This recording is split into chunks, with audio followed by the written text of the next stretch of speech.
have the next panel. For those of you in the room, again, I'm Lane Jost, head of ESG advisory at Edelman Smithfield. I am excited about this panel. I promise it's going to be colorful. This is one of our favorite topics. So let me just start by saying I think the panel is going to offer lots of unique perspective on, let's just call it an evolving information marketplace. We're also totally hybrid here, so I've got the esteemed Professor Paul Watchman right next to me. My colleagues are behind my left shoulder across the world, so we'll see how this goes. But let's go ahead and get started. I think I'm going to go ahead and ask the panel to introduce themselves. So why don't we first start, excuse my notes, let's go to Katharine. Hi, everyone. So nice to be with you today. I'm dialing in from Calgary, Alberta this morning. So I've been in the role of Vice President of Sustainable Investing at OMERS for about 3 years now. OMERS is a defined benefit public sector pension plan based in Toronto, Ontario. It has over 500,000 members that are employed in local municipalities, school boards, police forces, and firefighters throughout the province. And we invest about 120 billion Canadian dollars of their retirement savings. OMERS is a global investor. Offices all around the world, and it's a very direct private investor. So half the balance sheet is in infrastructure, private equity, and real estate assets, while half is in the public market. So my brief background is I've been in the sustainable investing space for almost 20 years, and actually started out in the ESG ratings area. So I look forward to getting into that. And then I moved into the public pension plan space as the PRI was launched in 2006. So I've been building and growing sustainable investing programs on the asset owner side since that time. Looking forward to the discussion. And Paul O'Brien. Good morning. I am Paul O'Brien. I'm a trustee of the Wyoming retirement system, which covers the pensions of state and county employees here in Wyoming. Very good to be with you this morning. I should say what I say today will be my own opinion and not those of the board of the Wyoming retirement system. I'm a former deputy CIO. I've worked in asset allocation a long time. And so I think about ESG primarily from a top-down perspective, how a CIO or a board can use it to align incentives and portfolio measurement with those ESG goals. And I very much also look forward to the conversation. Thank you. And Sara. Hi, good morning, everyone. Sara Alvarado. I'm Executive Director at the Institute for Sustainable Finance. I'm dialing in from Cambridge, Canada, just west of Toronto. I have been 33 years in institutional investments at Scotiabank, Manulife in Canada, and the European Investment Bank based in Luxembourg. And just prior to joining the ISF, I was head of risk at the Canada Infrastructure Bank. My link to sustainability started about 10, 15 years ago when we were decarbonizing Ontario, looking at hydro and wind project infrastructure. Our mandate at the ISF is to help mobilize capital towards sustainable finance through our 4 strategic pillars of research, education, collaboration, and outreach. I'd like to thank Adrienne Lawler for the kind invitation today and look forward to the conversation. Thank you. And then Mark Tennant. Hi, I'm Mark Tennant. It's great to be here with you today. I'm dialing in from London. I have been in the industry now for 51 years. I'm just completing my 51st year now. 28 of those was with JP Morgan.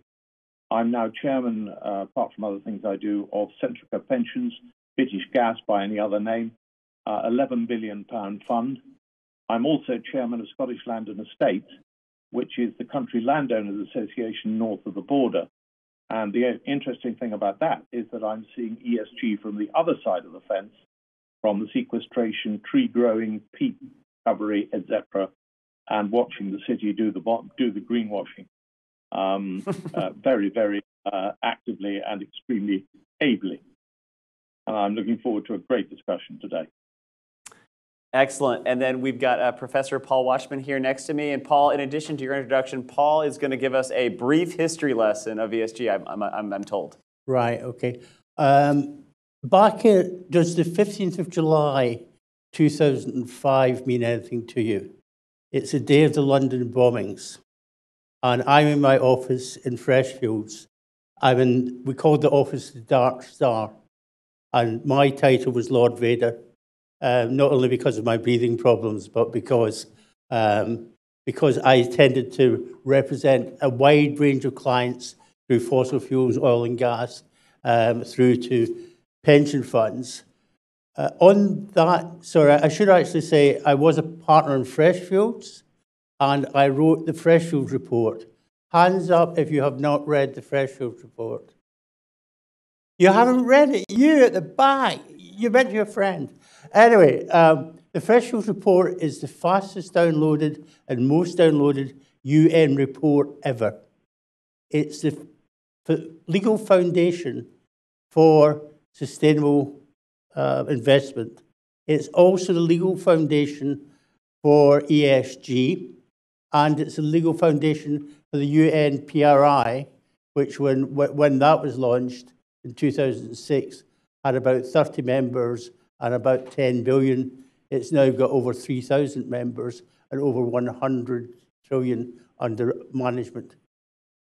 So the Freshfields report is vital to any understanding of the legality of ESG. ESG is a term coined by Paul Clements Hunt and his team at the UNEP in 2004.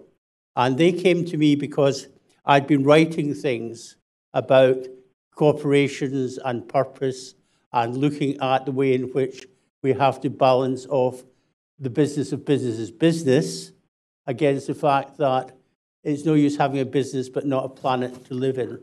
So they approached me to look at the legality of having consideration to ESG factors on behalf of the UN. Now, can I just say that slowly again? You might not have taken that into account. Back in those days, there was a huge opposition for taking into account anything that was to do with environment, governance, or society. These were verboten. This was not the business of business is business. It was regarded as political. And strangely enough, the city and the legal profession, I'm going to use the word conspired to misinterpret a decision of the English courts called Scargill and Cowan. Does anyone remember the miners' strike back in the 1980s? Arthur Scargill was the president of the Miners' Association. He wanted to use the entire NUM pension fund to support the strike, and the court held that to be unlawful. It was a terrible case. He argued it himself. The judge decided on the particular circumstances that you could not take the entire pension fund. It was not a justification for saying that ESG was not to be considered. So the truth of the matter is ESG was a term coined, a convenient term coined, but nevertheless an important one, directly looking at fiduciary duties. What were the fiduciary duties of a pension fund or an asset manager or a board of directors? And we looked at that in terms of legality. And the report dealt with 9 capital jurisdictions, the 9 major capital jurisdictions. And we found that in each of those, and here are the important words coming out. Page 13, last paragraph, penultimate line, it says that it's not only lawful and consistent with fiduciary duties to have regard to ESG, but in some cases it's required. And we can all think of mining companies, we can think of examples, oil and gas companies, etc., agriculture, various areas where you should be applying it if you are assessing risk properly. So when someone asks you the next time, where did ESG come from? It came from Paul Clements Hunt and his team from the UN. I was a gynecologist or the midwife, depending on how you want to see me in this thing. But because without the Freshfields report, there would be no legal platform. And the legal platform was absolutely key to this whole industry. And Paul and I take a pound from everyone who's got a career in this industry towards our own pension fund. So thank you very much. I'll stop there. Excellent. Well, let's talk about the tools that fiduciaries need to use to evaluate the ESG performance of these underlying assets. And I'd love to start with getting the panel to talk about their own use cases of ratings, or frankly, what their use cases are not of ratings. And I thought it'd be interesting, Sara, to start with you. I mean, how do you think about ratings? How are you actually using them? Where do you think about the development of ratings in your kind of day-to-day world? Thanks, and ESG ratings are an important conversation in the markets today. We look at what's going on in the market and we start looking at the issue of data and data integrity, because that's at the genesis of disclosures, how the data is reported and then used to compare across companies and sectors. And we do hear the issue of this data integrity and consistency, not only across companies, but also across time, restatements and things like that, and how do you incorporate that after the fact. At the ISF, we published recently Toronto Stock Exchange report, where we reviewed the level and quality of disclosures of companies listed on the TSX, what they're disclosing in terms of GHG footprint, targets, and also commitments with respect to emissions, and importantly, any linkage that may have to compensation. As what we saw in the year-to-date analysis compared to last year is that target reporting is increasing, but little reporting about KPIs or this being incorporated into compensation. So we believe that the goals must be tied to comp if we want to see things moving forward quickly. Mark, you want to jump in next? Sure. I think it's terribly important to understand ESG as three separate things. They may have been grouped together, and they do interact. Certainly the E and the S do. But they are three separate things. And I think when it comes to the E, one of the things in fund management that we always forget is that we should be looking at this from two ends of the telescope. The first one is the one we're looking at it now, which is a good bit of breast beating because we bought all the right stocks. But the other one is when you buy a stock, what is the risk to that company of not reaching net zero? So there is a risk rating that needs to be applied to stocks who simply aren't preparing for climate change or aren't doing it well enough. The second thing I would say is that I personally disregard ESG ratings. I think they're tick box exercises, but they may not become so. If you go back to the old credit market before most of the audience that I can see in front of me were probably born, we didn't have credit rating agencies. We actually did credit analysis on a qualitative and quantitative basis before we did any lending. I think that is the way ESG is progressing. And until, for example, we get proper standardization, proper agreement on what Scope 1, Scope 2, well, it probably is agreed, but how Scope 3 works, I think we won't be able to do the sort of tick box exercise that we want to do, and we probably shouldn't.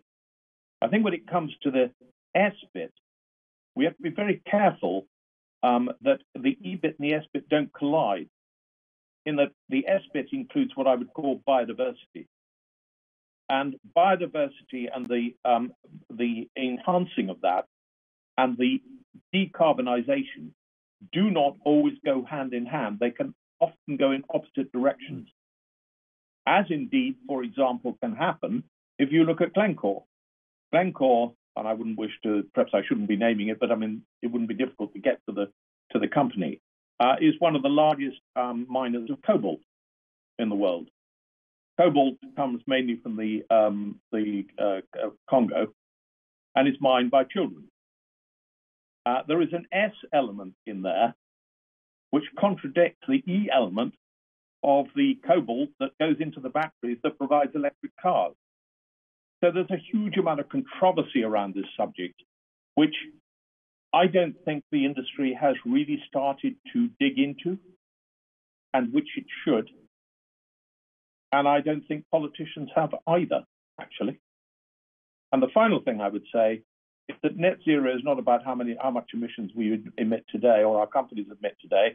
It's about how much we're going to emit in 2050 and how we get to zero. So it is a question of reduction rather than absolute numbers. Katharine, you want to follow that up? Yeah, and I'm going to provide a bit of an argument here. I think building on the previous panel where there was discussion around lexicon and terminology, my view is that it's all become pile everything into the ESG balloon, no matter what it is, and we'll just call it ESG, and we've kind of lost the forest for the trees. And so when I think about ESG, I think about an approach to investing, just an additional way to value and assess risk and opportunities at the asset level, so not portfolio, not total fund level, but at the asset level. Those portfolio managers are making their decisions. We think about SASB and all the tools and the ESG rating agencies that help us get to understand what metrics and tools to do it at the company level. So that's the view. When I hear ESG, that is our focus. When I think about climate change, I think, Mark, you talked about the 3 buckets. I think about more systemic issues. So we know climate is a global systemic issue that will affect markets all over the world. It just because it's happening in the E doesn't make it an ESG issue. It is a systemic issue that I think the ESG field, sustainable investing field, has been fundamentally involved in raising to the level of it becoming something Mark Carney cared about. But that took 20 years. I started out in the ESG rating house at Innovest, where we were part of the CDP reporting over 22 years ago. So it took that long for it to grow. And so I think the sustainable investing field and the professionals in this space are instrumental in kind of raising awareness of these issues, the systemic issues. And so if it's under the S, the social inequity is a big one. How do we start grappling with these big themes at a large institutional investor, at an asset owner or manager, which would be maybe Paul's perspective as an allocator? How do you think about these things across a fund? So I think of them as 2 separate things, and I, endlessly frustrated by what everything gets lumped under ESG because it's confusing the conversation. I'd love to go to you, Paul O'Brien. Okay. Well, we don't use ESG ratings in Wyoming, which probably isn't a surprise to most of you. But there's an element there worth thinking about, which is an awful lot of folks here in Wyoming earn their livelihood out of fossil fuel production and transportation. Many of our towns and counties, that's the primary source of revenue. And I think there is a sense that I think most of us out here would agree that the economy will decarbonize. But I think there are concerns about putting that decarbonization ahead of consideration of perhaps the social impact on individuals, on local governments of effectuating that. But more generally, let me take a more general public pension trustee perspective, is that, there's a lot of work being done, but I don't think ESG data and ratings are yet mature enough for me to use them as a way, say, to compensate my fund CIO or to use as an overall fund benchmark, as part of my fund benchmark to evaluate returns. And I think that's where we need to go. I think we need metrics that we could actually use from a top-down perspective to put into overall fund benchmarks and to use, quite frankly, to compensate the investment staff, because people are going to follow where their bonuses are going to take them. And that's really the way where we have to go to get this to effectuate an impact on the economy. Thank you. I just want to jump back in here a little bit. So, I mean, we sort of have a little bit of a sort of benevolent curmudgeonly take on the sort of development of the efficacy or utility of ESG ratings across, different sort of geopolitical asset stewards, I'll just simply say. Back to the panel, though. Okay, well, if ESG is sort of the wrong lexicon or wrapper, I mean, are we saying that the ratings themselves are basically either analogs to the credit market? I think a little bit like you were saying, Mark. Or do we think like a lot of the ratings are just going to cease to exist? I mean, where are we in this period? what is going to be useful, what information is going to be comparable. I mean, I want to push back a little bit. You all are sophisticated folks and are using all kinds of data. What are you using, and how do you see this market evolving? And this is just open to anyone who wants to jump in first. Can I come in? Please. Elon Musk, when Tesla was excluded, said that the rating was crap. He actually said ESG was crap, but what he actually meant was the ESG rating system was crap. And that's got an element of truth about it. It's very important to collect data, but what's really important is to be able to interpret that data. As a lawyer, one of the things we do is play with words. Ann Condon's here, and I go back to GE many, many years ago.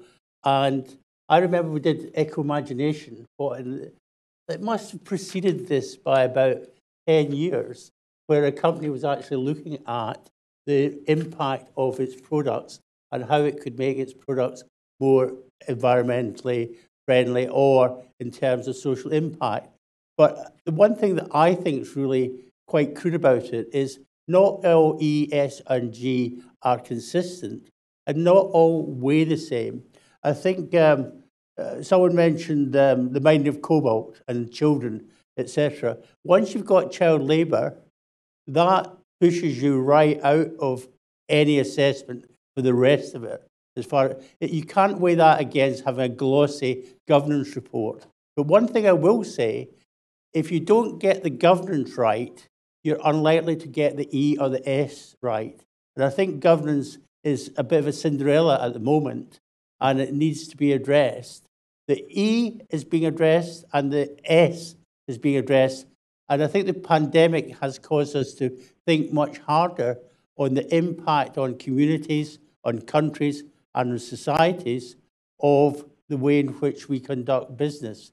So I would just say, I believe that, and I'll be obviously taken up by some of the rating agencies, I believe there's a long way to go, or there's a need to explain in a different way how you get there, because I see clients saying, okay, this is ExxonMobil, and this is Olam, and one's a commodity trader, and one's an oil and gas trader, and the ratings are different. And the final point I want to make is in Scope 3. Unless we do Scope 3, you might as well tear it all up, because an awful lot of companies are Scope 3. Because if you look at a bulk commodity carrier, if you look at Tiffany's, 85 to 95% of their emissions are Scope 3. And Scope 3 isn't going to be that difficult, and regulators are pragmatic. The thing that you should really be worrying about is litigation, because the plaintiffs are winning, the litigation funds are there, and if you've not plugged that into your evaluation, you should look at the success rate being 7 out of 10 is astronomical. I've only lost one case in my life, and it's because the judge didn't know the answer. And we got it reversed on appeal. But the thing about it is, it's very important to be honest. If you're collecting all this data, mega data, running it through programs, it still has to be interpreted. And that's where I think you can't quantify everything. But can I, again, just say how far ahead of the curve GE were in those days?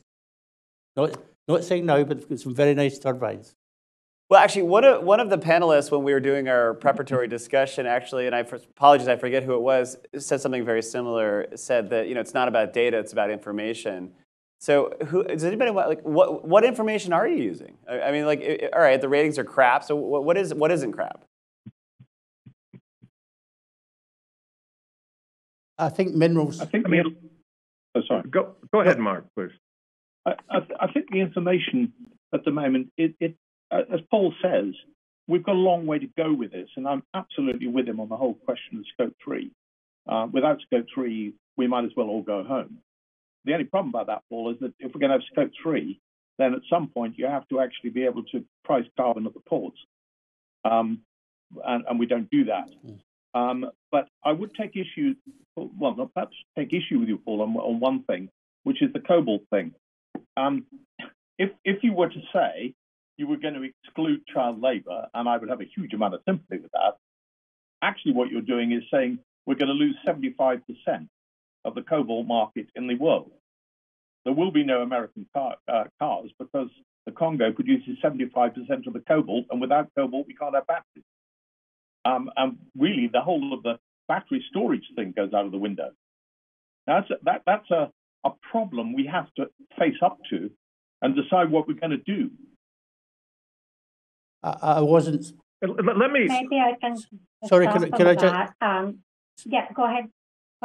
Can I just correct that a little bit? I wasn't actually saying we have to come out the cobalt industry or not continue with mining. I was saying in terms of rating, there are certain aspects of what you rate that have got disproportionate wealth, and child labour is me for one. But the whole point about this area is there's so many conflicts that we have to resolve. Yeah. Sorry. And just to interrupt, so we have some deliciously sort of controversial, I think, strong opinions. So really want to encourage audience questions here in the room, but also in the internet, because I think we've got some unique experts with, in my view, very refreshing, strong takes on this information economy. So, but Sara, I think you wanted to jump in next. I wanted to jump in and talk about the top-down approach, and couldn't agree more with Professor Watchman about the fiduciary duty needs. And then we need to sort that out, clarify it, and make sure that we're on the same page in terms of fiduciary duty, because that trickles down then to the granularity of, do we have the data, and then can we do this stuff, right? So we have a couple of videos on fiduciary duty, 6 to 7 minutes on our website, English and French versions. Because we believe that this is an important first step to look at as it trickles down from the top. I also wanted to make a comment on the cobalt thing. In my previous years, I covered mining. When I was at Scotia, we have cobalt in the north in Canada. It's a matter of getting the infrastructure there, getting it out of the ground economically. We agree of the issues. Unfortunately, metals and minerals are where God put them, not necessarily where we want them to be. And it is a very serious issue, especially for the battery components, right, where they come from. There's some in South America as well that are facing similar issues. In terms of the analysis and the ratings, nothing replaces fundamental analysis. You can have ratings. I have a credit background, and I looked at the credit ratings at the time, but that's not to say that we wouldn't do our own internal credit analysis, our own internal look at what's the strategy, what's the board, what's the direction, the big picture, what's happening globally, supply, demand, and all that, before we would get into the granularity of the returns, the asset allocation, the weightings, and all that. And we saw at the time that, credit spreads tend to move faster than rating changes. So the market would anticipate, given where the company was going and market forces, and the rating agencies reacted after the fact. And I can see a parallel to ESG ratings from that perspective. But my conclusion on this is that we have to do the fundamental analysis, look at ratings and look at what's going on that side, to be attentive to the market changes, but fundamental internal analysis is key. And let me, Lane, just bring in a different thought, because I see in this conversation, as I see in a lot of ESG conversations, the implicit assumption that we all agree on what ESG goals are. And obviously that's not true. There's some people on this panel very passionate about cobalt and child labor. We all agree on the goal of decarbonization, but I bet we don't agree on the role of nuclear power in achieving that.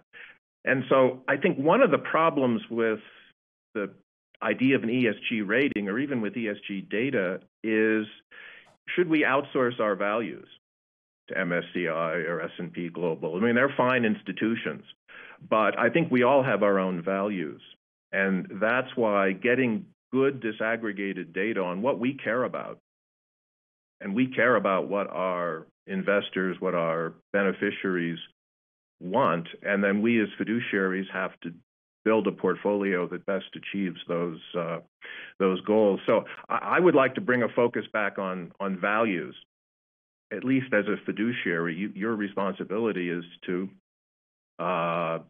not put your values in front of your beneficiaries, but to try to understand what benefits your beneficiaries, and then put that into the portfolio. It's a great point, and thanks for raising it, because I think there's so much disharmony in how we think about the path. Decarbonization is a good one, but I think this idea of aligning values to action sounds like jargon, but is actually really important and actually really hard to do. I think data could be helpful. Information is better. Before we go to the audience, Katharine, I don't know did you want to jump in here? Or are you good on this so far? Yeah, well, I'll just raise one more point. I apologize to everyone. I do have to step off in a couple of minutes due to some scheduling challenges. But just to raise the point that'll probably come up in terms of agreeing, we're still at the early stages of this, but it's great how many more people are part of the conversation. And I think having the IFRS step in to create the International Sustainability Standards Board and create some global baseline expectations for what ESG reporting, ESG data and information can look like. We know it's going to be complicated and it will be a baseline, but that will also provide a lot of room for innovation around other information sources on these issues, whether we call them ESG or something else. So I just wanted to plant that seed. I think the values discussion gets complicated for those of us who have memberships that are broad, diverse, and don't have all the same beliefs when it comes to some of these values that we're talking about. So as a fiduciary, we can't invest that way, and that's certainly OMERS mandate, but I think it's talking about there are some areas where those values do align, and it is figuring out where that is. But I would say our approach is still consistent with this fiduciary argument of delivering the pension promise. And so that discussion is ongoing. But thank you all very much for having me, and I look forward to watching the session back and hearing where it all went. Thank you, Katharine. Thanks for joining us. Looks like we've got a question in the room. Hi, good morning. Yavanka Bylander with Times Square Capital. Really a question for Paul, particularly on the topic of, Mr. O'Brien. Paul O'Brien, okay, good. Paul O'Brien, particularly on the topic of the politicization of ESG. And, you're mentioning that you come from a state, Wyoming being a state that employs a lot of people in the fossil fuel industry. What do you think some of the state attorney generals are getting right and getting wrong, and how this is becoming a divide? I think what they're getting wrong is making it a partisan issue. I think where they're getting it right is focusing on their home state constituencies. Wyoming, yes, has an awful lot of fossil fuels, but if you come out here, we have an awful lot of wind and an awful lot of sunshine. And I think part of the solution and part of the ways of getting the red state politicians on board is to re-emphasize the importance of developing alternative sources of energy, wind, solar, renewables, and the associated infrastructure. Because I think if folks in these areas see that there's a benefit and see that implement opportunities, I think they'll be much more likely to support the goal. As I said, I don't think anyone in these red states disagrees with the path that we're on, the idea that we're on a path to decarbonization. I think it's more how we get there and how the costs and benefits are allocated. Great question. Who's next? I think this is our last question. Many thanks. And this time I will introduce myself, Tom Harding from ESGRS. So I have one question here, picking up on something that was mentioned a couple of times on the panel regarding disregarding ESG ratings at the moment because they're not particularly reliable or great, was the general sense that I got from the panel. And that they were referred to as somewhat of a tick box exercise, and standardization was mentioned as something which might help here. Now, we've seen in the European Union that the supervisory authorities are proposing to regulate ESG ratings providers. Would this not be preferable to standardization, perhaps? Right. Just to finish there, the other thing they've got wrong is the law, because what they're doing is actually cutting down on what you have to take into account as a fiduciary. and that's always bad news. Now, I think regulation is key. It always has been. And the history of Europe and the history of the US has been voluntary standards, weak regulation, inadequate fines, etc. Now, in America, you've moved on a lot. You've got non-prosecution agreements or deferral agreements and civil penalties. And I think that regulation has a big part to play, and I would like to see that emphasis. And what we're actually seeing is quite interesting. I don't know how much of you have been following DWS and greenwashing, etc. Well, it's obvious that we've got an internationalization of regulators now, because the DOJ and the SEC, the Dutch authorities, the UK authorities, the German authorities are all cooperating together to take action where they find greenwashing. And DWS is a very good case, and I've done quite a lot of greenwashing, but I've found it's not, doesn't suit my hands. But I think that greenwashing is a really important thing, because it'll be an eco crime quite soon, rather than being dealt with as an advertising issue or a stock exchange issue. So I think we have like a minute left. Anybody on our virtual call want to jump in on this really great question? Can I say something really controversial and upset the audience? I think it's a great way to end. Please. There is a feeling, over the years I've been in this industry, I've developed a rather strong sense of cynicism. And I am slightly worried that the industry has grasped with both hands ESG as being something out of which they can make money. I'm seeing this from the other side of the fence as well. I always remember when I used to run a mutual fund company that the best way to sell a product was to have a new product. And I wonder to what extent ESG is being used in that respect. The fact that that actually takes us in the right direction is something which I would applaud. But I do think that we have to, if we're going to produce an ESG fund, then we have a duty to do what we used to do in the old days of Anthony Bolton, Ned Johnson, Jerry Sy, and all these guys who picked great stock. We have to do great ESG analysis, as Paul rightly says, using our own ethics and applying our ethics to it in such a way that we believe that we are doing the right thing for the planet, and therefore, at the end of the day, the right thing for the investor. Well, I think that's a really good way to end. I think it's been a good sort of bumpy but predictably heterogeneous conversation. So I want to thank the panel, and thanks to all of you.